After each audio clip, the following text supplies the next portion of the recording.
Sharon James earned her undergraduate degrees in Spanish literature and classics at UC Santa Cruz and her graduate degrees in comparative literature at UC Berkeley. She's professor of classics at the University of North Carolina. Her research specialties are Roman love elegy, Roman comedy, and women in antiquity. She's currently preparing for submission her 750-page manuscript on women in new comedy. Timothy Moore is John and Penelope Biggs Distinguished Professor of Classics at Washington University in St. Louis.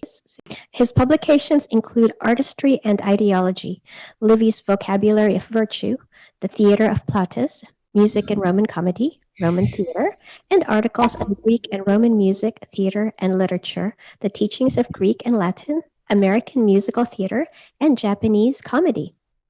Current projects include a database and book on a musical theater in ancient Greece and Rome.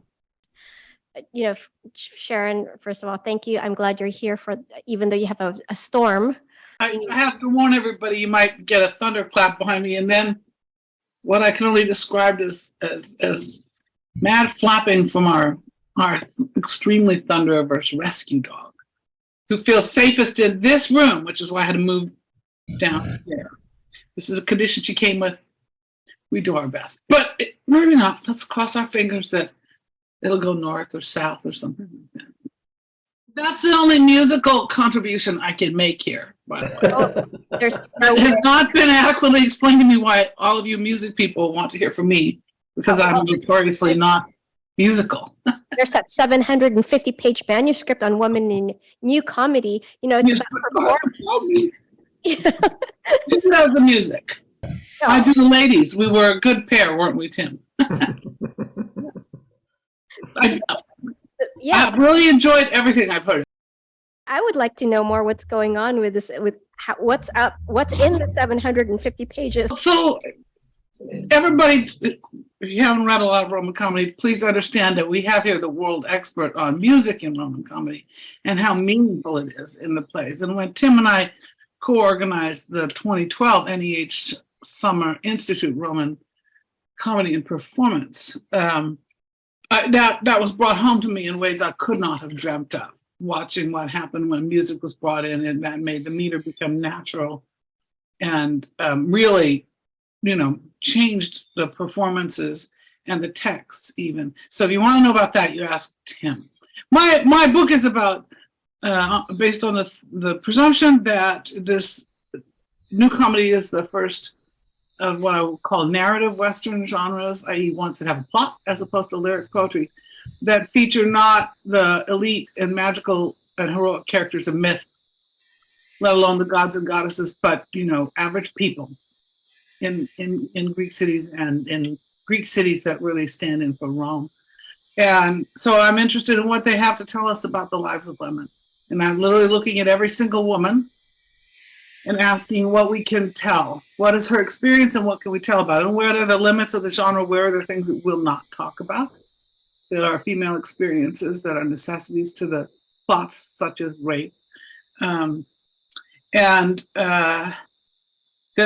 I was surprised. I thought it would be about 400 pages. I've sent I've sent chapters to people. I've got some comments back. I think Tim is one of the typical, right? You read something. Yeah, and I said to them, please make big cuts, and nobody did. So if the book is too long, it is now my friend's fault.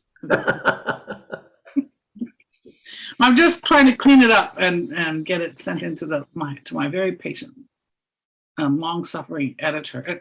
It has been a revelation to me throughout. My introduction to Roman music comedy is looking at Tim's book. It was recommended, I think, by Armand. Somebody recommended it to me, and I was just like enthralled. It was like it opened up a new world, because I had been doing Greek everything for a while in terms of music.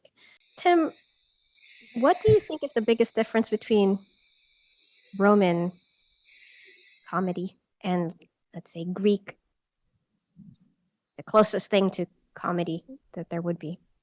I think that the most conspicuous difference that stands out is the different role of the chorus. in that when you see any Greek theater before Menander, Menander is a kind of a special case.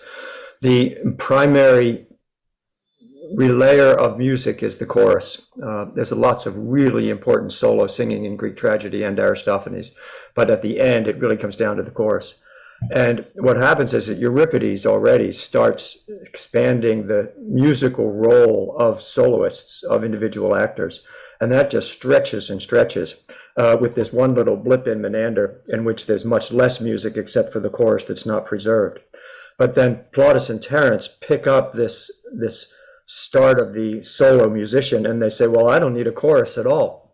And as a result, they construct a genre that's very much structured around patterns of individual singing in a way that I think is probably the first in the history of drama.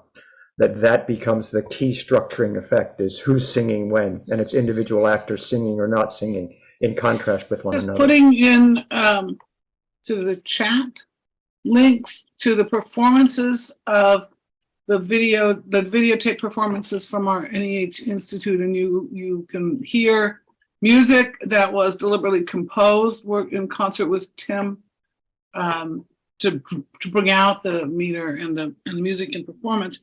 And then there's that composer and another former student of mine, friend of Tim's, have revived the NEH Institute, so we could just sit back and watch the videos when they come out. Yeah. Not have to do any work, which is really good.